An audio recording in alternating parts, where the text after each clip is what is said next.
Hi everybody, this is my tutorial for how to make wool dryer balls. These are balls that I have previously made. They've been used many times, they're already felted. So I just wanted to show you the finished product at first. So first off, you have to make sure that you get the right kind of wool. You can look for fisherman's wool. I bought the Lion brand yarn. I found this at Michael's. I actually found them on sale for $5.99 a skein, which is about half price. Regular price, they're about $12 a skein. This particular brand had about 1 ounce more than what the other brand did, and that's why I chose to go with this. You need to make sure that it says perfect for felting on there, and you also have to make sure that it says it's 100% wool.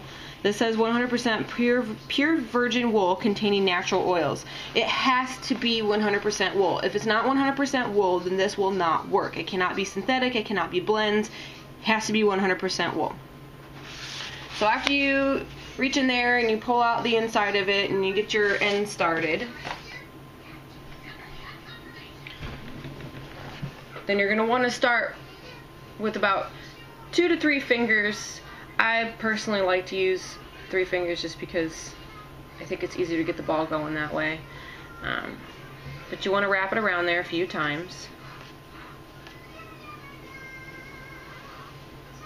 And then you're going to slide your fingers out, pinch it in the middle, and then wrap it around the middle a few times. And then once you do that, then pinch it all in half again. And start wrapping that. You want to make sure that you wrap it tight, because if you don't wrap it tight, your ball is going to fall apart. We don't want our balls falling apart. But anyways, you want to wrap it probably about, good 10 or 15 times or so. Maybe even 20 times once you get it a little bit bigger. But when it's little, it's hard.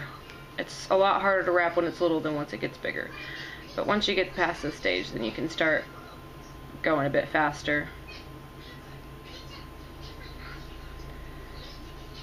The pattern that I use, I usually just wrap one direction, turn it 90 degrees, and wrap the next direction. Some people will turn the ball, rotate the ball as they're wrapping it to keep it all perfect ball the whole time, but this is fine. You end up with a little bit of a crisscross pattern as you go, but then you can just fill in between the gaps. You can tell exactly where you need to wrap it up.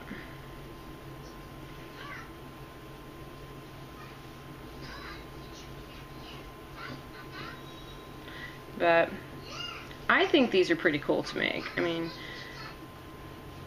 definitely after you make a whole bunch of them at a time, you know, I mean, your hands get to hurt a little after a little while. But if you don't want to make them, you can buy these. I know there's lots of places online that you can buy them. I don't know about any like retail stores that sell them or anything like that, but I know that they are pretty easy to come by. But they are a little bit expensive though when you buy them compared to making them. You're talking like what I found pretty common for like a set of 3 to 4 balls. You're looking at like 20 bucks. That's almost twice as much as when you're buying them in the store. And you have the gratification of the fact that you made it yourself, which is cool, you know, going through the whole process and everything. Sometimes you might have little loose ends poke out like that. That's okay. If you have little loose ends poke out like I just had, you just wrap right around it and they're good.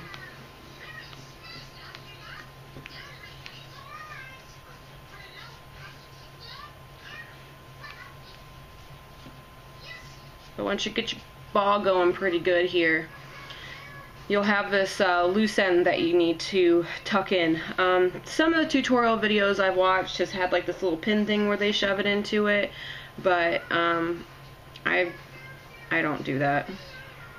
I just kind of tuck it inside the ball. So like, here's my end from this ball that I just made. So it's like I'm wrapping it around. And then what I'll do is I'll just like lift up some pieces, and if I need to, I'll just take some scissors and just kind of shove it in there. It doesn't have to be perfect because of the fact that it's going through a felting process. So as long as you have it tucked in there, that's fine. The way that I made my balls is your finished product, you want it to be about the size of a tennis ball, but when it's about half the size, this one's probably a little bit bigger than half the size. I felted them one initial time, and then after I did that, then I went and I wrapped them the rest of the way to make them the full size. And when you felt them, you can use a long sock or some pantyhose. I just bought these like super cheap at Kroger. So yeah, this is where I've already used the one leg. And you want to drop the ball inside of it. It's easiest if you actually just kind of shove it in there. But put the ball inside of there, and a lot of the tutorials I found showed like dental floss and stuff like that. The best to section off each ball, if you do multiple balls, that is. What I found best actually, because I don't have dental floss, we use dental picks, so I don't have actual floss. Thread didn't work very well, so I actually ended up using a shoelace. I took a shoelace and I tied it, and then ran the shoelace up and then tied it around the next ball. Whatever you find works for you is totally cool. I mean, even if you don't even care about the pantyhose and you just want to knot off in between every single one.